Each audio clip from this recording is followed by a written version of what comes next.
শীতকাল শীতকাল মানেই হচ্ছে গরম গরম ধোয়া ওঠা ভাতের সাথে ভর্তা থাকবে। আজকে আমি সেরকমই একটি ভর্তা রেসিপি আপনাদের সাথে শেয়ার করব। সেটা হচ্ছে সিমের ভর্তা। আর এই সিম ভর্তাটা কিন্তু আমরা কম বেশি সবাই তৈরি করতে পারি। যারা বেশি ভর্তা পছন্দ করেন বা ভর্তা লাভার যারা আছেন তাদের জন্য আমার আজকের রেসিপি অন্যরকমভাবে দেখানোর চেষ্টা করব। আই হোপ আপনাদের কাছে ভিডিওটি ভালো লাগবে। ভালো লাগলে লাইক, কমেন্ট এবং সাবস্ক্রাইব করে পাশে থাকবেন।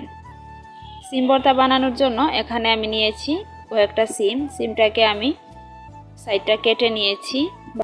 এখন পরিষ্কার করে ধুয়ে নিয়েছি। পানিটা ঝরিয়ে গেলে আমি একটা ফ্রাই প্যানের মধ্যে সিমগুলো সিদ্ধ হতে দিব আর অল্প কিছুটা পানি দিয়ে দিব।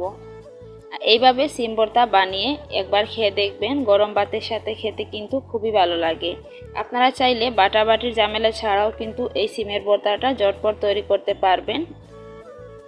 তো দেখুন সিমটা আমার পুরোপুরিভাবে সিদ্ধ হয়ে গিয়েছে আর পানিটাও ভালো করে শুকিয়ে গেছে। এখন আমি কিছুটা এভাবে নেড়ে চেড়ে সিমটাকে আরও কিছুটা পানি টেনে নিব। তো এখন আমি পেঁয়াজ, রসুন আর শুকনো মরিচ ভেজে নিচ্ছি। আপনারা চাইলে কাঁচা মরিচ দিয়েও এই ভর্তাটা তৈরি করতে পারবেন। আমি শুকনো মরিচটা ব্যবহার করছি।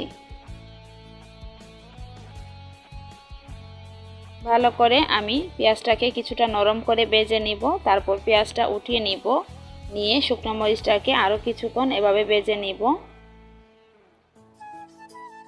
শীতকাল মানেই হচ্ছে নতুন নতুন সবজি দিয়ে মজাদার ভর্তা বানিয়ে খাওয়া। আমার কাছে কিন্তু শীতকালে ধনিয়া পাতা ভর্তা, তারপর সিমের ভর্তা, বেগুন ভর্তা অনেক কিছু আছে যেগুলো দিয়ে ভর্তা বানালে খেতে কিন্তু খুবই সুস্বাদু লাগে।